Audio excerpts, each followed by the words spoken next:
Hi, my name is Romero Brown, and I am excited to serve as your session facilitator.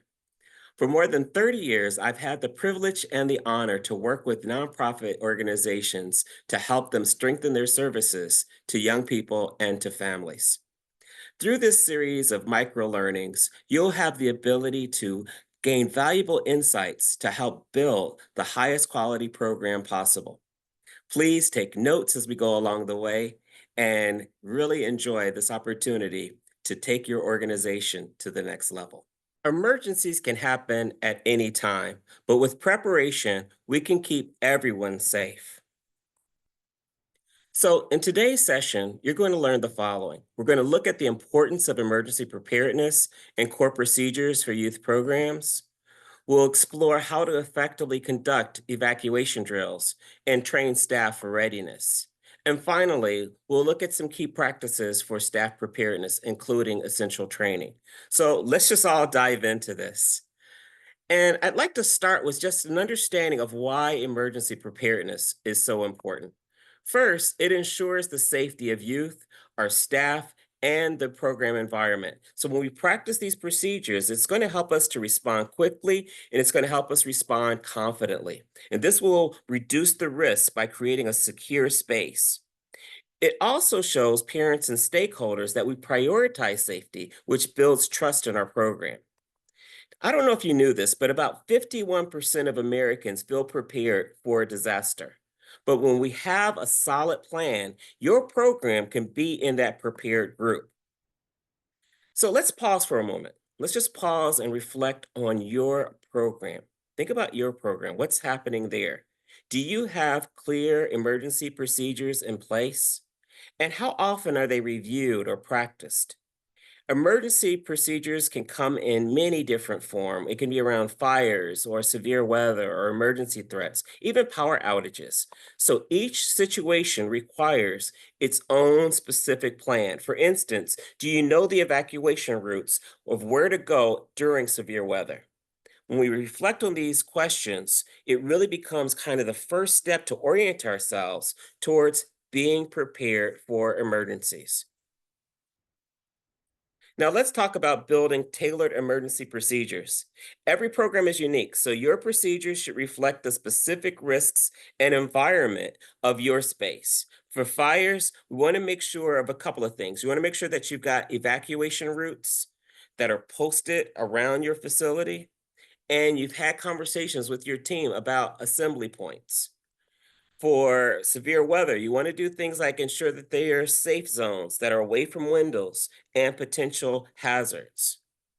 You want to think through security threats. What are we going to do there? Do we have lockdown procedures with clear staff roles? Have we engaged with our local police department or other stakeholders to ensure that it's in line with best practices? And there may be other emergencies that we want to look at. Power outages, emergency medical emergencies. Planning ahead to all of these things is absolutely key. So I put together for you a great way for us to kind of think about the things that we need to put in place to have an effective evacuation drill. So these are what we'll call our six shield steps to bolster emergency response. And it's going to start with S, which is to secure training and preparation for staff, making sure that our teams are well versed on our evacuation procedures and we're having the training to provide them insight into what those procedures are.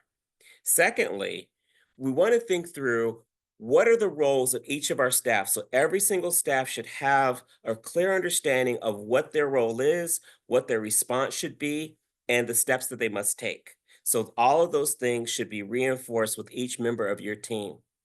Third, you want to make sure that there is very good communication. So strong communication protocols, both in you're preparing for this, but also during an event. So do you have walkie-talkies? Do you have phones? What's going to be the mechanism to ensure that if I have a group that goes outdoors and I'm kind of collecting my attendance records and all of that to take with me, that you're able to talk to each other and let them know that, hey, everything is cleared here and we're good to go. Do we have a mechanism in place to communicate? That's going to be important. Fourth, we want to make sure that we're equipped with emergency supplies and those evacuation maps. So, emergency supplies can be your first aid kit. Again, any material that you all need to track the kids, all of that should be part of that kit. But also having those route maps, and I want to keep reinforcing that throughout our time together, is going to be really critical. Knowing where to go, where do we meet up, and making sure that's as clear as possible. Fifth, we want to lead with guidance and organized drills. So the more that we practice these drills, whether it be fire or weather, we want to make sure that we are providing that leadership by having our team practice, practice, practice. Because during an emergency, you get really frazzled. It's hard to remember things. So we want to make sure that we've practiced so much that it just becomes rote memory. So that's going to be critical for all of us. And then six, we want to document our drills and procedures. In this way, we can hold ourselves accountable. We can make sure that we're doing them regularly and we've kept track of that. So having that documentation is really good. So when we follow these steps, you create a really comprehensive approach to emergency readiness. And yes, they spell SHIELD, and that's to remind us that we're protecting our youth and our staff in our programs. I've got on the screen for you a sample emergency evacuation route map. You'll notice on it that it has a "You Are Here" section, similar to what you would see in a zoo or at a museum, letting you know where we are at that moment. And then there are arrows that show us where do we go. You'll notice that there is a bold arrow that takes us out in one direction, but then there's also a secondary arrow that accounts for if there was some kind of blockage or anything like that. This is our other route that we will take. And then the other thing I'd like to bring to your attention is there's an assembly area. Some people will call these mustering points or meeting points, whatever you want to call it. You should have a very clear picture of where do we meet, where do we go, should that fire or emergency occur? Where's the meeting point? So that should all be in your map. So if you don't have a map like this, do have a conversation with your leadership, with your team, and look at how do you construct something like that for your organization. That's going to be really, really critical. In addition to the map, I'm going to also recommend that you consider putting together a emergency procedure plan. So I like to have kind of a one sheet document that has the primary kinds of events that might occur in your area. So whether it be fire, if I've got tornadoes that are really prominent in my area, I might have like a little 2 or 3 paragraphs that are right next to the evacuation map that says, here's where, here's what you do. So that way, even though we've done these trainings, these again still might forget, I can pull that out, take a look at it, and just remind myself, oh, yes, I need to make sure I do a double count before we take the kids out and make sure I've got everyone. And then we need to count, make sure when we get to our mustering point that all of the kids are accounted for there as well. So we want to make sure that we're doing those things and that it is as clear for them as possible. And having that little, cheat sheet type document will really help in that circumstance. So something to really consider. I want us to also think about the importance of staff preparedness. And I'd love for all of your organizations to make an investment in ongoing staff training in a couple of critical areas. The first is in first aid, and that way your staff are able to provide immediate medical assistance as needed.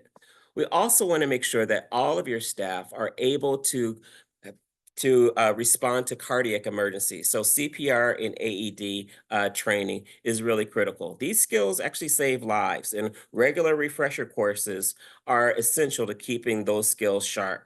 Prepare your staff, and that way they can make a difference during an emergency. So investing in their training is one of those really, really important things that you can do to make a difference. To strengthen your emergency readiness, here are some actionable steps that you can take. One, you can train all staff and assign roles, and that way they know what they're supposed to do. Secondly, conduct quarterly evacuation drills. If you could do them more frequently, that's even better. Next, ensure that those communication tools are functional. If you're using walkie-talkies or whatever it is that you're using to communicate in emergencies, make sure they work. They've got batteries, all of those things. So you're testing for that. Then Post those evacuation maps. Again, I'm being kind of a broken record on that, but it's just that critical. So make sure that those things are available in visible locations.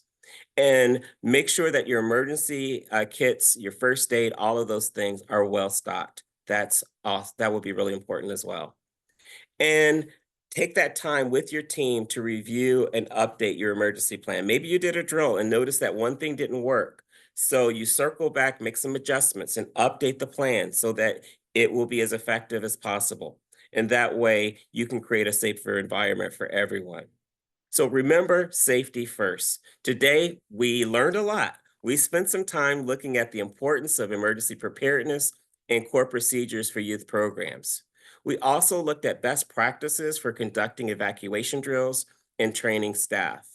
And then we explored some key elements of staff preparedness, including essential training. If you want to learn more, here are some helpful resources: the National Safety Council's Emergency Preparedness Guides, the American Red Cross for first aid and emergency tips, and GSAN for after school youth development quality standards. The Georgia Statewide After School Network, or GSAN, supports after school and summer programs by providing training, resources, and advocacy to help youth programs succeed. This micro session is part of our effort to help you feel confident and prepared in your role. Our goal is to make sure that every youth program in Georgia is safe, high quality, and impactful. For more resources, visit www.afterschoolga.org. There you can access tools and training opportunities. And if you have questions, email us at info@afterschoolga.org. Thank you for your commitment to safety. Together, we can create environments where young people thrive.